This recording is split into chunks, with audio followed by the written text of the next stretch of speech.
Perfectly on time. Let's get started. Hi, everyone. I'm Shanae Jackson, and welcome to the Fireside Chat for September. I'm with Tosha Boyd. Yeah. And so today we are going to talk about process mapping and SOPs and processes and procedures, and we're going to deep dive into it. And so the thing that you should know about these fireside chats is that this is a conversation. Yes, this time there are a handful of slides, but this is no place where we go and spend any time doing death by slides. They will go up and then they will go down. Where this is a conversation. You guys are included in this conversation. It just so happens that Tasha and I will be doing the majority of the speaking. But if it looks like you have a question, I will ask you. I am a former teacher, I am a former tutor. So if you look like on your face you have a question or you have a comment to say, I will call you out. So, but I love to see your faces and I love for the participation. Okay. So, with that said, let me quickly introduce you to Tasha. So, Tasha is the owner of the Leo Process. It's an operations and process improvement consulting firm certified by the SBA as a woman-owned small business. And at the heart of everything she does is that there is less overwhelm and more joy in workplaces. So, she works with overwhelmed entrepreneurs, executives to streamline day-to-day operations, implement new tools, and automate the manual work to save time and money. She used to be in the corporate world, and now she's an entrepreneur. And early in her career, Tasha and I actually share this. We both have masters in public health. So she worked in the hospitals to improve patient outcomes, like with, for example, like decreasing emergency department wait times and inpatient length of stay, provisions of stroke care. So after experiencing some layoffs and doing the rigmarole that I think some of us have experienced before, she was like, "Yeah, I'm out of this." So that's why she's in front of us today. I love the introduction. Thank you so much, You like Shanae. my Happy you like to be my here. my jazzy version of it? I love it. I love it. I don't know if I can be as jazzy as you, but we have Shanae Jackson as our host, right? She's a dynamic entrepreneur transforming business operations and processes for enhanced efficiency and profitability. With a keen eye for improvement and a passion for the future, she optimizes processes to boost morale, peace of mind, and the bottom line for businesses. Yeah, the goal is to make the money, right? So today let's talk about process mapping. Tasha, where should we start? Janae, I want to start with like laying the foundation. What is operations? And I say that because in my experience, I have been in independent consulting since 2020. And what I find is, as business owners, especially new business owners, everyone is ready to spend their dollars with marketing, with sales, with what legal and accounting, right? And so, what I like to say is, we have marketing that produces awareness or increases awareness, right? And then sales, hopefully, they help you to convert those leads into clients, right? And so, with those conversations, you are promising to deliver your services or your products, right? You are making a promise, hey, sign up or give me your money, so to speak, right? And this is what I will do for you. This is how I can do it. Well, how can you deliver on that promise if you do not have a strong operations? So I'll stop right there, Shanae, see if you had anything to say before I define operations. Define operations. Let's do it. Let's do it. So, operations, you all, are the daily tasks that you do in order to provide that product or that service. If you think about everything from referral to revenue, or let's say discovery call to delivery of your service. So, again, that first awareness as consultants, coaches, right? We typically start off with the discovery call, and I'll look in the chat to see if anyone has told me what type of business you have. I know I work a lot with senior care and senior living facilities, so their entry point is usually a referral. So everything from referral through providing that service or that product. What is going on, whether it's you as a solopreneur, or let's say you have an admin on your team, a referral coordinator, etc. What are the actions that you're taking to get from that referral all the way through providing them their service? Questions, thoughts? Yeah, I think when we think about sort of our work as a whole, and maybe if y'all want to chime in, when we think about our work as a whole, I want to say that, like, this is my opinion because I'm also an operations person. Like, I feel like operations gets treated like the redheaded stepchild, right? Like, they just forget I that, see like, Haley like, yeah. that Real eyebrows. talk though. It's like operations are the backbone of your business. It's the how. You have the what, right? You know what service or product you're providing. I'm a coach, I'm a consultant, I own a home care business. And again, I'm looking in the chat. What type of businesses do you all own? You have the what, you have the why. What's the how? How are you going to deliver that? And sorry, Shanae, if I cut you off. No, I mean, it's truly, right? And actually, I was explaining to a person earlier Strategy and operation. this morning, Mm-hmm. I was saying to her, I was like, everything sits on top of operations, right? So your marketing, your sales, your administrators, your HR, right? Like, Mm-hmm. I mean, the only one that I don't think we necessarily sit on or hold up is finance. I think that those are kind of in Mm-hmm. parallel in my personal Yeah. opinion. But In my experience, yes. Mm-hmm. but everything, but like we have to be friends with finance, right? So operations and finance need to be great friends, right?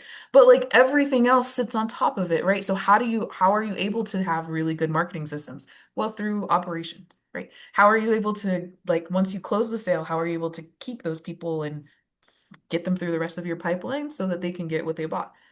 Through operations, right? Right. Operations is there to deliver and to help you sustain, to help you become profitable.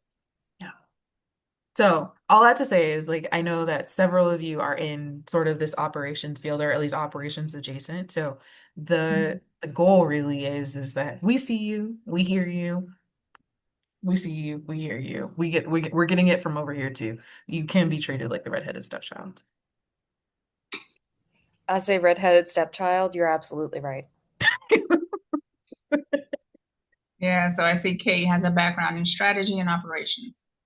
Yeah, in the professional services field. Yeah.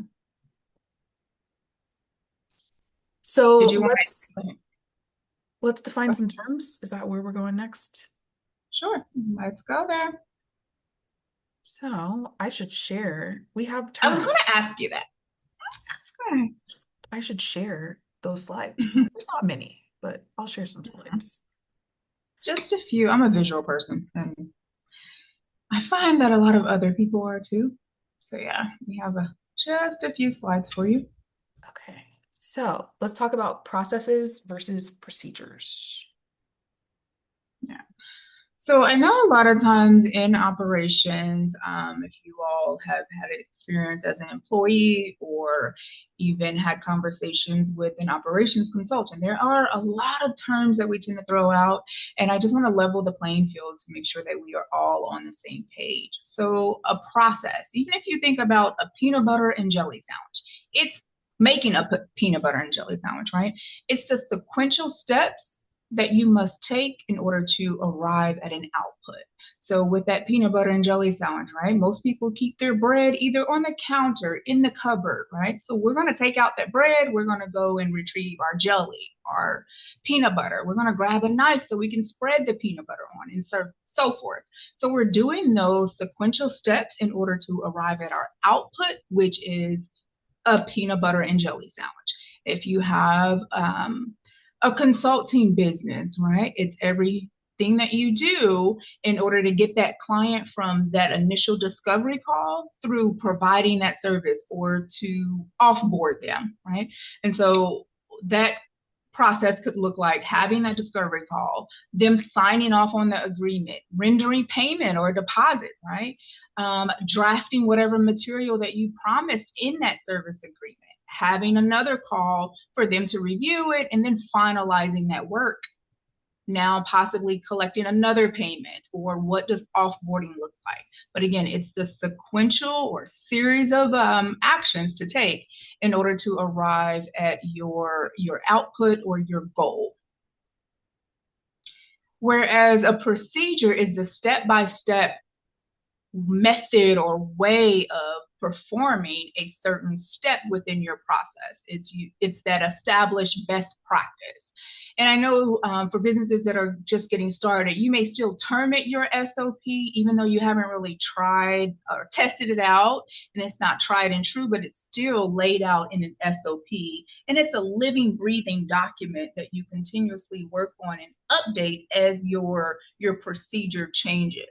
So again, the process is those sequential steps that you have to take, where the procedure, otherwise known as, or putting it into a standard operating procedure manual, that's the how-to guide. Yeah, and I think that we forget that the procedure really is, it's like, what are we doing? What are we going to continue to do over time, right? Like, and so it needs to be a living, breathing document, like you mentioned.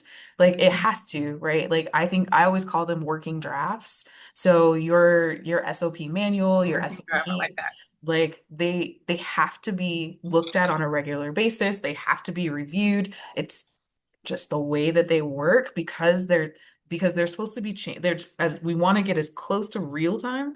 It's not always that's not always the way that it works, but we want to get as close to real time as we possibly can for making sure that they're reflecting what we actually do. So if you've changed, and most of us have changed our procedures, as we grow, as we like learn something else, as like, more people or more things get implemented inside of the work that we have to get done, the SOP needs to reflect that it can't be 2 years old, right? Like, which my favorite SOP that I've run into from it was my corporate days. I got handed a binder of SOPs from the previous person who had my position, and all of it was 5 years old, and I was like, all of it.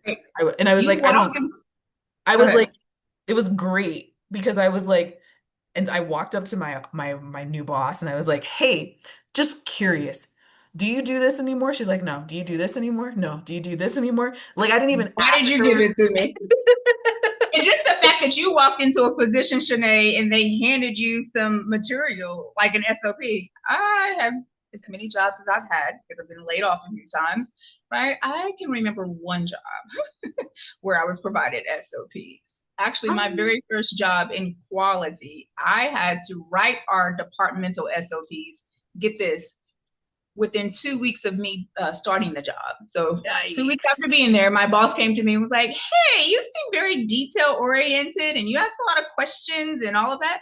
I think you'll be good at process mapping and documenting SOPs." I'm like, "What is that?"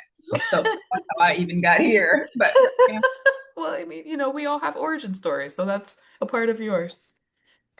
thrust it into it.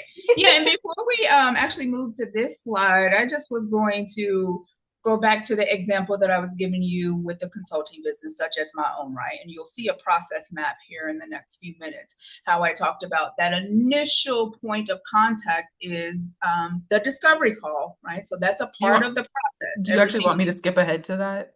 no, it's fine. Everything from discovery call to offboarding the client. And so when we think about a procedure, before we get to the next slide, I just wanted you to conceptualize, if you will. So the discovery call, that whole entire procedure, right, can be documented into an SOP. And even if we have mostly solopreneurs here on the call today, that SOP will help you drive consistency, right? And so now, Shanae, we can move on to the next slide. I think that's the key part to remember is we want consistency. That's Consistency. Why is that probably important? that's the word of the day, consistency. Mhm. So, just thinking of consistency, how many of you all eat at Chick-fil-A? By raise a virtual hand or physical hand? Okay, I see some head nods. That's good. I don't know about you, but no matter which Chick-fil-A I eat at, whether it's the one down the street from my home, my church, or in Indianapolis when I'm visiting my mother, when I say thank you, so pulling up to the drive-through window, they reply back with a my pleasure. That is consistency. So it doesn't matter if it is a manager, if it is a staff member, or again, the location that I'm at. That is consistency. How do you think they get there? By documenting, what did we call SOP? Who can put in the chat? What did we say on that previous slide? The definition of an SOP. You don't have to type the whole definition. But look at Shanae. That's that teacher. She wants to really help. But an established or best practice. So they found that if we say a phrase as simple as my pleasure, that makes our customers delighted, right? They want to come back to us because we're setting this practice. We are differentiating ourselves from our competitors, right? And that's, yeah, I won't even get into that. But I can guarantee you that Chick-fil-A has SOPs. They have these SOPs, and like Shanae and I have mentioned, they are living documents, meaning that they are reiterating, they're updating. And then with those tools, this SOP, they are making sure that they train their staff. An SOP is going to include who. So who should perform this discovery call? By when should I process a new referral that came in? Is it 24 hours? Because we don't want to say as soon as possible. That's not measurable. I want you to do it within 24 hours. Where? So which computer system am I using? Or if you're telling me to file a document away, is it the black cabinet or is it the gray cabinet? We have to be specific.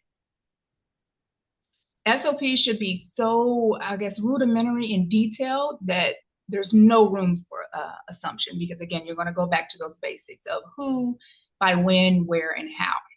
I always think of an SOP as like if somebody handed it to another person, right? Which is why I was going back to my old job that handed me that SOP manual. Granted, it was old as hell, but what I appreciated was like it was very detailed. It didn't work. Let me make sure we're clear. It was too old to use.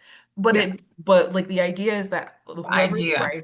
whoever's writing an SOP, I was brand new to the position. I could pick it up. I could pick up the manual and be like, oh, okay, that's what I need to do. Do. Cool. Great. And I was brand new, don't know anything. Maybe would have had Mhm. questions on like how to sign in or something random. But like Yeah. that's not something that you can, but really the I always like to consider my SOPs to be anybody can do them. They don't have to think about it. Anybody. Yeah, that's the whole idea. That's how You we So would test our yeah. SOPs is we would give them to somebody who doesn't do that job usually and say, yeah, follow these steps and make yeah. sure they get the expected result. No, that's great. We call that mutual support and process improvement.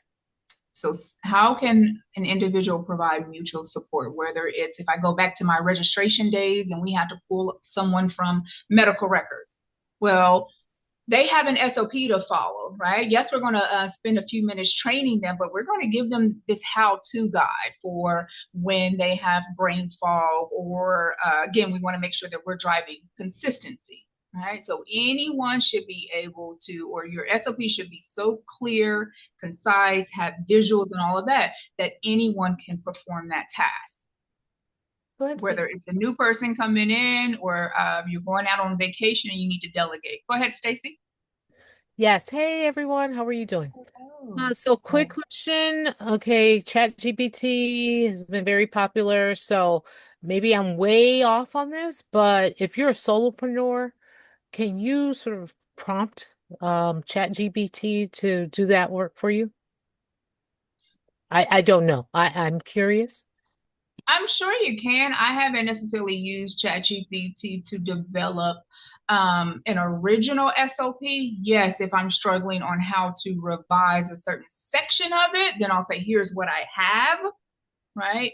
But I just don't see, maybe Shanae can weigh in on this. I don't see how ChatGPT can write an original SOP unless it's just such a broad subject. Maybe a discovery call is a good one, because maybe I'm sure discovery calls are pretty much I don't You know, the you same. But go can ahead. use you can use ChatGPT to help you write SOPs for sure. Definitely.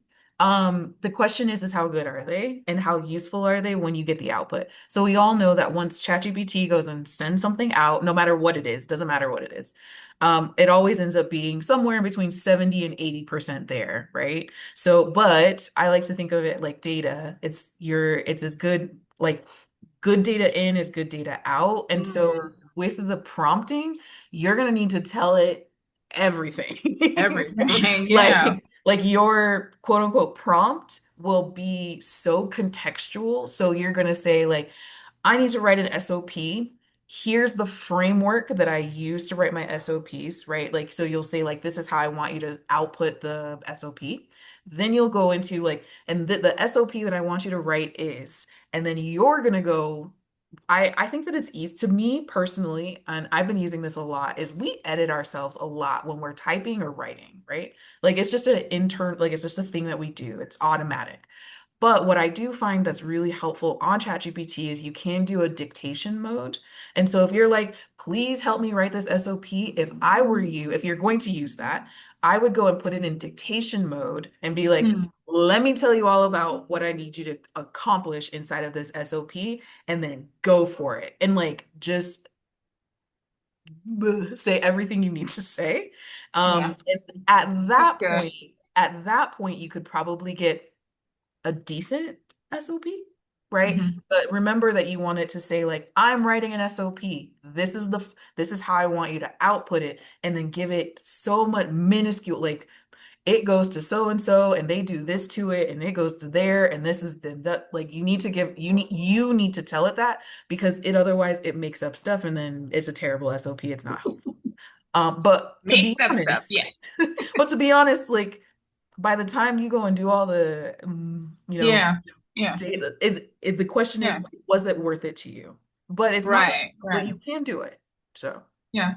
I like that answer. And if we're going to talk about tools, one of my favorite one, especially for a digital procedure, right? So, meaning anything that you're doing online on your computer, a tool that I like to utilize is tango.com. And so Tango, I see some head nods. Yeah, so tango.com is a browser extension. You open up your browser and you start performing the task. So I use Wix for my website builder, it's my CRM, email marketing.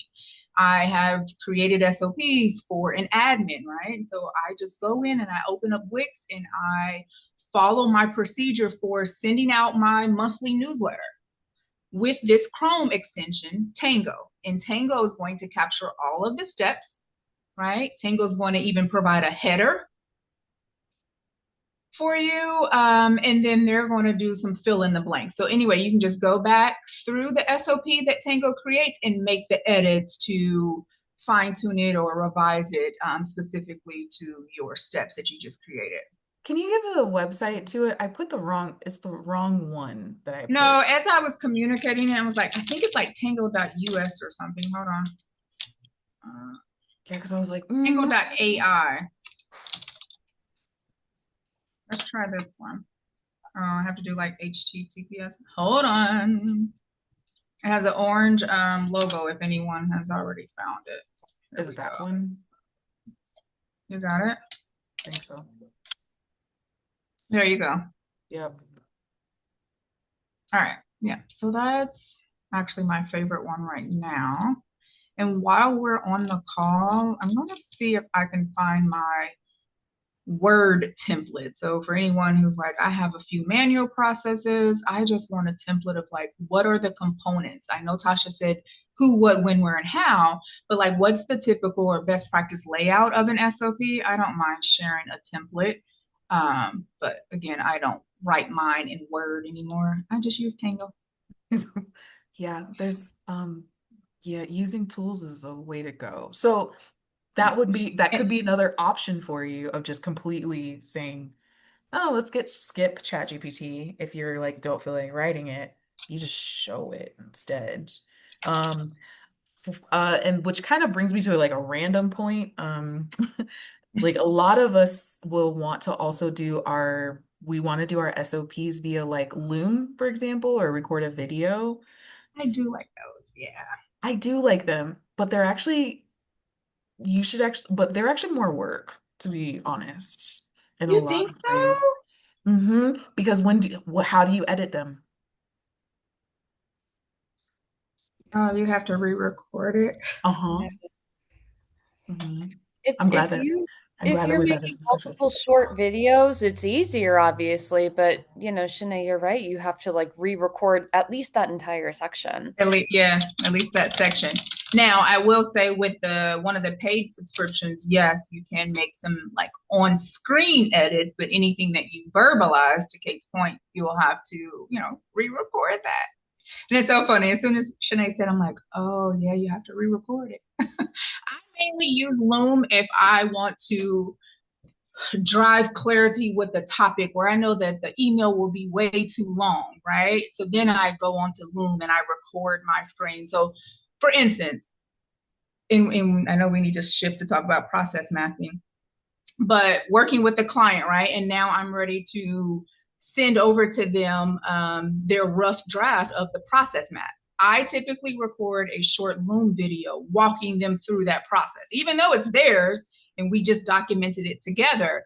But I just want to highlight some topics, right? So anytime you think the conversation in an email or the email content will be too long or you want to drive clarity, I think those short videos are great. But yes, I have also embedded them into SOPs or only use those videos to document a procedure. So all that to say is like a video, I would say just a little bit of caution because they do age, as you go along. So, and then if they age too much, then like I Mm. actually realized that a part of my giveaway, I was like, oh, let me see if that tool has changed. Because if I add Loom as a part of the SOP and I'm trying to show you what goes on and what do you click and things like that, which is also what you can do in Tango, as the tool changes, right? Like I was using my CRM that I'm using currently, they changed all of their menus, which meant all of my looms that I had shared with my VA were gone. Cause and it was fine, right? Like she's a smart gal and it all worked out. But as a part of my SOP process, that's one of the things that I'm gonna have to change. Hmm.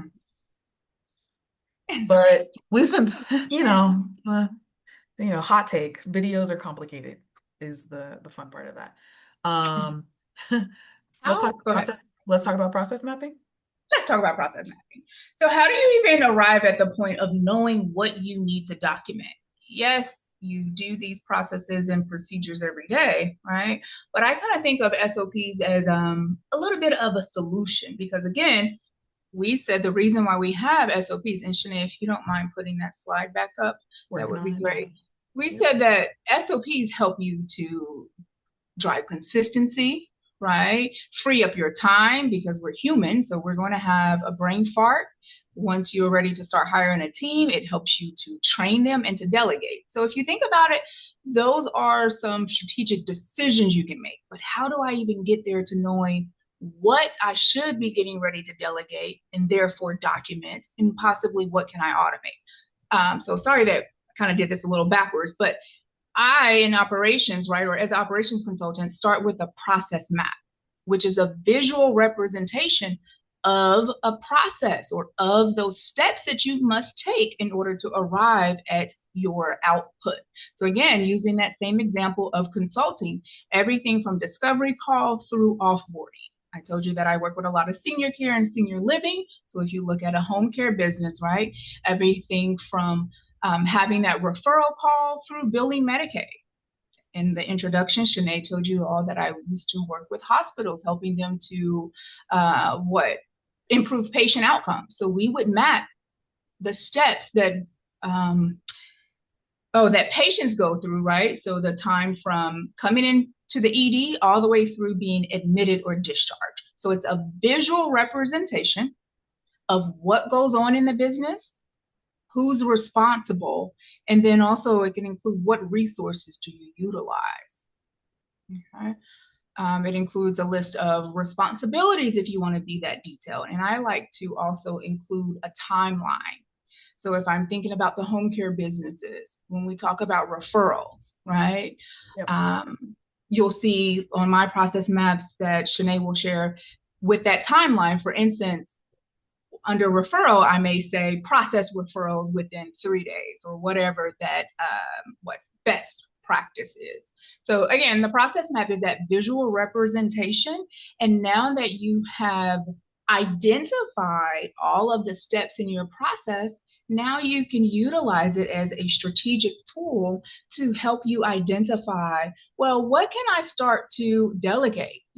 I and having an influx, so to speak, of work. And I know that I want to start hiring a VA. I want to get an OBM in my business, right? Well, if you don't have a visual representation, how can you effectively train them? How can you start to delegate? And so again, once you understand the steps, then now you can go through and identify, well, what should I document? I wonder if I can automate that. Or maybe you realize via that visualization that your steps are not streamlined. Streamlined just meaning moving from one step to another with as little friction as you can. I like to think Stuff of like your that. process map as like a way to help you figure out what you should SOP. So we did talk about SOPs first, but in your process map will cover everything that happens. So using Tasha's when she was working in the emergency department, and I worked in a health clinic, so similar thoughts is we did a process map from the moment that the person walked in the door. Hopefully they weren't rushed in the door, but walked in the door to the moment that A they whole nother left. process. That's a different process. Um, from the moment that they left our doors, right? And that could be that they're admitted or their appointment is complete. And there was all of these things, right? When did they get there? How quickly were they acknowledged by front desk? Mhm. What did front desk ask? When did the front desk give them their information that they need? All that paperwork we always have to sign in the clinic, the paperwork, to how long does it take for the nurse to come and grab the patient to put them in the room, right? So there's all of these parts. And then inside of those, right, are SOPs. So what happens at the front desk?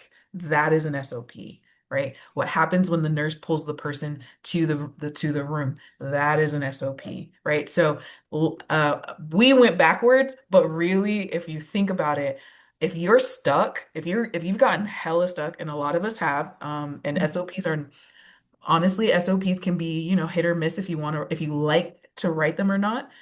But if you're stuck, do a process map. And then then you have like a trigger list of like, oh, this needs to be an SOP, that needs to be an SOP, and that needs to be an SOP. And in my opinion, it's just easier to think through because then I'm like, 3 days later, you know how like when you're watching like a video and you're like 3 days later, da da da da da. Like that's how you go and start your SOP, right? Because it was contingent on finishing the previous thing, which is a part of your process map, right? So, anyways, that's my little spiel about process maps. All Let's right. see. Do we want to share our visualization? All Yes. right. And I guess I can try to zoom in on my screen. Let me see if I can. I think I Um, can zoom. no, I'm sure it's me.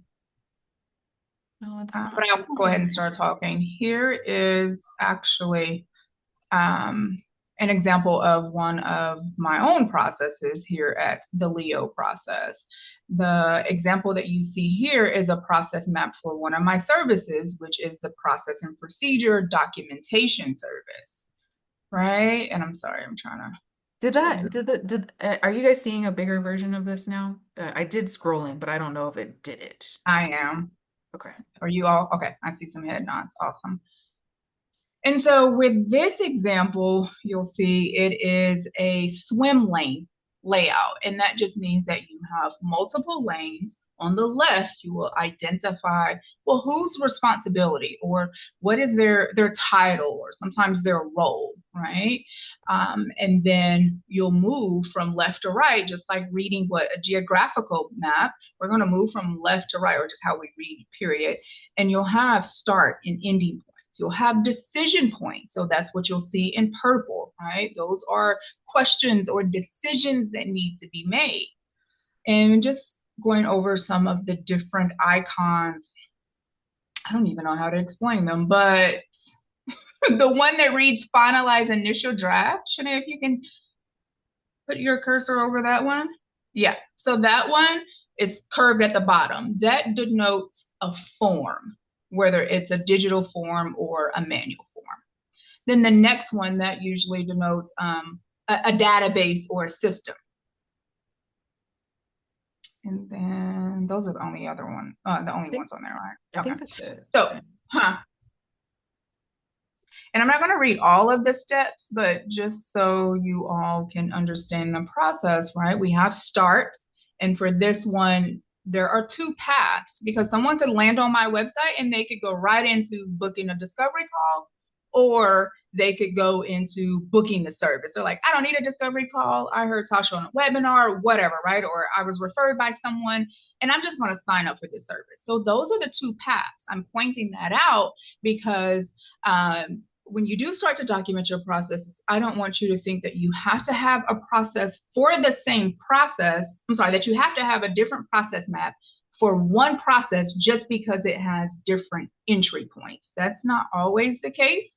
I've done process maps like for a healthcare tech business, and they actually have 3 different entry points. But anyway, so I have 2 different entry points. And so if we go back, right, and look at book discovery call, and then we're on the call and I'm asking myself, the potential client, they're asking themselves, right?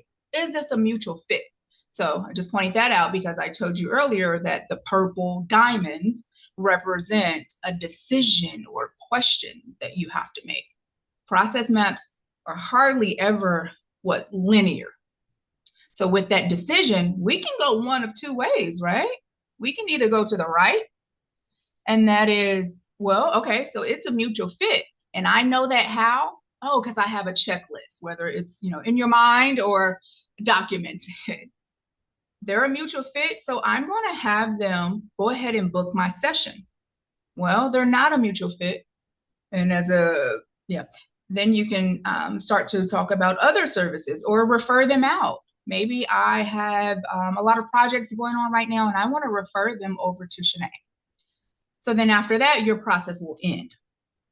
So I wanted to spend some time just on the decision point. And then if you look again at the roles, so the top row those are the client steps for this process. And then I actually should have one more row because it's my steps as well as the admin steps. I'm sorry, I don't know what I was thinking in here. But let's stop right here. Shanae, did you have anything to add to this segment, or do we have any questions from the audience regarding this example? This is probably just a note of warning, right? Tosha is an expert at creating process maps. So if you are overwhelmed by a swim lane diagram and the different types of different things, like the different ways that, this means that this is for a system, this means that this is a form. Sure. If you are overwhelmed by that, Sticky noted. Sticky notes are great. Circles are awesome. I don't even write, like, as long as you know where it starts and where it ends and who's in charge, if you go and start putting, like, swim lanes are easy. Swim lanes can be really easy and they can be really fun if you're into that. But like, please don't get overwhelmed because the goal is that you process so you can SOP, right? Like, let's make sure that we keep our eye on the prize. Right? The goal is for sure that you keep your eye on the prize is like we want a documentation. That's what we're looking for. Yes, Kate.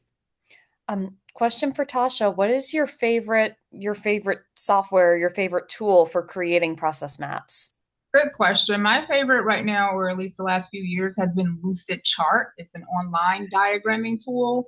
They have a free version, and then the package after that for paid subscription is $11 a month. So it's relatively cheap, and you can use it to diagram just about anything. I have a lot of diagrams in there. I even do like brainstorming sessions. I have experience with Visio, so anyone who is using the Microsoft suite, you could add on Visio if you just wanted to, I guess, streamline versus adding on a new tool. If you have ClickUp, they have a whiteboard. So how Shanae was going how Shanae was talking about just simplifying it and using sticky notes. If you have a project management tool such as ClickUp and possibly even what Asana and Monday, they may have a whiteboard feature. You can I know open up that Monday does. whiteboard I and don't know. drag over the sticky notes and just start documenting your process. I also use, if you're looking for something that's like super simple, I like to use Xmind.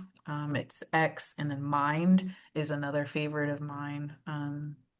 Because I'm a process person. I don't build process maps like this because otherwise I will never do it. But not that you shouldn't, just, but the idea is to get it done, right? Like we're not going to be enemies of good and done. I'm Right. used to using Visio, but I always found that Visio, as in my experience, as you go through and you start building out your process maps, every time you review it, you realize, oh, I forgot a step, or I need to include the swim lane, or maybe I need to move some things around. And I always found that Visio was very difficult to make adjustments to. So I wasn't sure if there was a preferred tool that you had as you're building out your process map.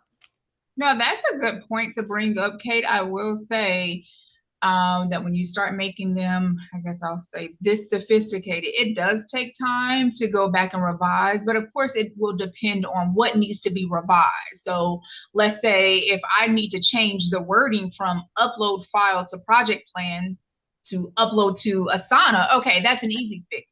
I'm just going to double click in there. But let's say, because yes, for these types of process maps, I'm going to use certain icons, right? If I want to change the icon, and not to get too heavy into this conversation, Kate, you can definitely book time with me. But like in Lucid Chart, let's say I wanted to change one of those icons, that database icon, to a simple square icon. I can right click on the icon, and then there is a visualization that'll come up and ask you which one do you want to change it to. But if I need to remove steps from instruct client all the way through upload file and I want to add in others, now it's going to take more time, Yeah. right? You're moving things around, and then you'll get caught up in trying to realign these. And I will say, Kate, in Lucid Chart, they do have an align and a distribute feature. But again, feel free to book time with me, and I can show you what I know in Lucid Chart. But But I I did think, Cool. provide you guys a more simple version. Sorry about that, in the chat. Hopefully you all can access it. It's a one with sticky notes. but also, and so a great way to do this is another way is actually to start with sticky notes or some version of sticky noting-ish. So then when you get into like, oh, I need to share it with somebody, because, God forbid your handwriting is terrible or, you lose a sticky note, you're eventually going to transfer it to an electronic version of some sort. So sometimes it's easier. I also have found it easier to stand up and think. So like find a wall, Mm. like I don't know about y'all, but when I do process mapping, I will need to find this. But my favorite process mapping that I've ever done is we were implementing basically, and it was an experiment in several health clinics, and I was mapping out all the inputs and outputs, and it was done on a 6x8 whiteboard. And I changed colors. That was how I notated like decision points and like important parts that were, specific to this procedure. So it might be, and I did it on a whiteboard because then I can erase real fast and then move on, right? Because the goal is get it done so we can move. We like, please don't let this be the thing that goes and slows you down. 'Cause Mhm. that's my big takeaway. I hope that's the consistency, and please don't let this be the thing that slows you down because you have a lot of other things as an owner, as an employee to be doing. We have so much other things to be doing, worried about, well, is this the right shape? Is this the right color? Is this in the right swim lane? Are these aligned? Like, no, that's not the thing to focus on. But it will drive you absolutely bonkers. So how can we speed it along? I love a good whiteboard session. I have so many pictures of like whiteboards that I mapped out. I took a photo of it and then I go back and I work it out in Lucid Chart or Visio or Or something. whatever. Yeah. Yeah. So I'm always a huge fan of like you can do a rough draft in one place and then transfer it because then also you might have a few less places where you're like, "Oh, I forgot to add this step," because Yeah. you've already kind of worked it out somewhere else. Mhm. Shivani, do you have something? I do. Have you noticed, speaking of like time and all that good stuff, do you put in the exact time that it takes to do a specific action inside the process map? Because, Okay. or Sorry. or something else. And the second question is, by doing that, do you also have, are you able to see um, whether or not how much cost it takes to get certain things done? So then Hmm. that way you're able to see whether you are actually losing money by doing this action step or actually adding to the bottom line. Ooh, girl, I Very good. love your Yeah, questions. very good questions. I love them, and I'm sure Shanae does too. I love them because I'm trained in process efficiency, right? And what you are actually referring to is what we call a value stream map, where you document the cycle time. So how long does it take you typically to do a discovery call? How long does it take you to upload? What additional resources? What's the cost? So that's a more strategic planning and more detailed type of process map. So you need your process map to start to be able to do that. And then you can start asking yourselves the next set of questions, right? So if I automate this, how much would that cost me? Or if I bought this tool to help me automate this, would this be helpful versus hiring somebody, right? So, and then if that's the thing, if I decide to hire, then what's their hourly wage? Like you can, but you need your process map to be able to start that conversation. Yeah, that's and it's a part of like the visualization on the next slide because You want earlier in to, our do you want to go to the conversation, next slide? You're okay with that? I know earlier in our conversation, Shanae and I talked about, having this visual representation to help you not only identify process improvement opportunities, which is, I think, where Siobhan was going, right? Well, what are the costs? How much time? And now I have this visual and I'm like, oh, wait, I'm spending too much time here. And then we also talked about having the visual representation to help you identify where you can delegate, where you can automate. So you'll see this one is marked up with sticky notes because like in my process of working with the client, after we map out your visual representation of what goes on in the business, now we're going to go through and we're going to brainstorm. Okay, well, where do you need SOPs if you don't already have them? And it's not always an SOP. I know we talked about SOPs in this conversation, but sometimes it can be a simple checklist or a quick video, right? But you'll see I say like SOP, so discovery call, whether you're going to do that yourself or you're going to start delegating that to your sales team, to your VA, right? What's the how of it? So you told me that a step in our process to get from A to Z includes a discovery call. What's the how? Well, we document that in an SOP. And then you'll see with the orange starburst. Well, why do we have a step in here that reads enable signature field? And for this process, I use ClickUp. Is it because we didn't realize that, especially now, ClickUp has built out their AI feature? Did we not realize that we could, I'm just going to say, revise this work plan and we can set a trigger to say that anytime a file is uploaded to task X, right? Then I want you to enable the signature field versus having to manually do that. And then the other one, remove client from ClickUp. So again, I have this visual representation. I'm looking at the steps and now I'm asking myself, how can I streamline?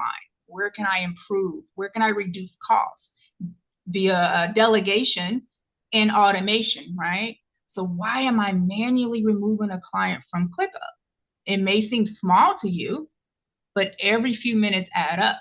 And those are minutes that you could be spending seeing more clients or yeah, getting into a whole nother conversation. But anyway, that's the brainstorming session, the discussions that you can have with yourself and your team after you have your visual representation. Shanae or anyone from the audience? I'm gonna leave. I'm gonna not say nothing because we're But yes, so. I do have ones that read not only SOP, but yeah, a template. So what does it mean to finalize initial draft? I have a template in my ClickUp that says things like, did I put a header on there, right? Is there a modification date? Did I put the client's logo? So just a simple checklist to help drive consistency. So again, having this representation helps you to identify, well, what do I need? Right? I have the steps here. Like if you think about it, these are still the high level steps. But how should we finalize initial drafts here? Especially if I'm going to delegate this. You know what? My VA is going to need a template. They're going to need a checklist. They're going to need an SOP, a decision tree. Because nothing's worse than, micromanaging the up way through the process. You might as well Yeah, have done it yourself, right? yeah. Now they're Um, stopping you, and I know we're close to time. Go ahead. yeah. Any final questions, thoughts before we I wrap see up? Kate's hand. Yeah. I've got one. I just want to throw in all of the process mapping that I've done are for other companies. I've never been self-employed. I have found in my experience when we create SOPs, we do a really solid job of documenting what is the process, what are those steps, what does done look like. But the biggest point of concern, I think, has always been the level above that, where we would have managers who were not trained consistently on how to interpret results or how to, have certain conversations. And I always found that to be more difficult than actually documenting the SOP and documenting the process map is when you start to involve that second level of management in some of the questions that they would need to ask or, helping to make sure that the process above the process is run consistently. Have you all experienced that as well? Do you have any advice for tackling that with my next employer? Are you? Yeah, piggyback on what Shanae says. I'm gonna let Shanae go first. Um, so you know how we have to have like really good relationships with people? That's Mm-hmm. like that's like the core part. Mhm. So in that particular case, it is, we always talk about managing up and all that nonsense. Mm, Right. In that particular case, the only times that I've been successful when there is like I need a manager's approval at this step to be able to move this thing along. It's very annoying. So one, I've actually taken my process map to them and was like, you would be the holdup. How can I help you? Mm-hmm. Right. Okay. And that's been a big thing. And as business owners, we are the holdup. So there's that. So this is not new. We're always the holdup, always. And so with my managers, I've always taken it like I did the whole thing, shared it with them, and was like, hey, you would be the holdup if you were not here, if you're not, if they don't know what's going on, they would be the hold, like there's lots of reasons. So I'm like, how can I help you so that we can make sure that we move this project along? Right. Mm-hmm. Because the other part is that you want to do this before, not after it's a problem. Right. Right. So there's that part. The second part is then I also go, because I'm also asking them ahead of time, what exactly do you need to see so that I can move this along? Right? Because sometimes they literally just need to see that there is a budget with three things that are listed, and if that's there, then they don't care, right? Because most of the time when there's like a manager inside of a process, they're looking for like quick points.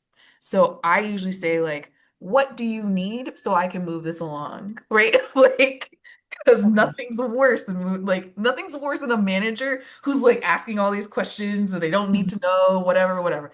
What do you need to see so then you can say yes to this? Okay. And so I process map as quickly as I possibly can and then give them like I'm like, "Oh, that's all you need? Can it and I go through as far as what I've done is I've gone as far as like, can it look like this? And given them like a snapshot. Like Okay. does it need to be can I be an email that says, "Hey Mike, here's the four things and can I get a yes?" Right? Whatever we've decided on. Okay. So yeah. I've gone so far as to like, what do you need to see? How do you need to see it? And again, this is process, right? Like this is a part of the process mapping itself, Sure. right? And how quickly do you have, I will send this to you by Thursday, right? Like I've Yes. gone real far. Every Thursday, you'll get an email from me that says these details that we've already discussed. And then I would just by Friday, 12 o'clock, I need a yes or a no, Mhm. whatever. I don't care. Do you have calculations that you need to do? Can I do that on my side? Right? Like, I just need you to sign off. So I just need you to sign off. So Thank you. sorry, Gotcha. I've been there. Like just, there's a little trauma that just like popped up out of that. That on Friday. But hopefully that was helpful. But it's It kind was. of but it's kind of the same idea. Like even if you're the manager, right? And you have people, like what do you need to see from them that will help them move the process along, right? Like I have a couple of VAs. This is the thing that would move this along. Thank you, Susan. I'm glad that was helpful. Um, Thanks.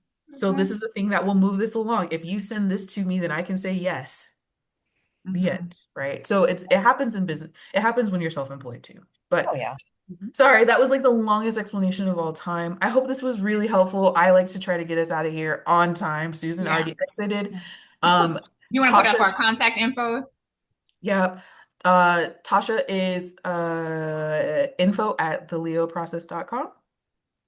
Yes. I didn't know if you wanted to put up the slide. Yes. I'm not going to because we're Oh, right at time. Um, okay. You guys will get a follow-up email in about 2 hours. You will see the slides, so you'll see that, and you will also have you'll see the slides. You'll get the resource from Tasha. Tasha, do you want to tell them a little bit about it? Yeah, that okay. It's a process documentation package, and you can save $50 off of my regular price if you sign up by September the 17th.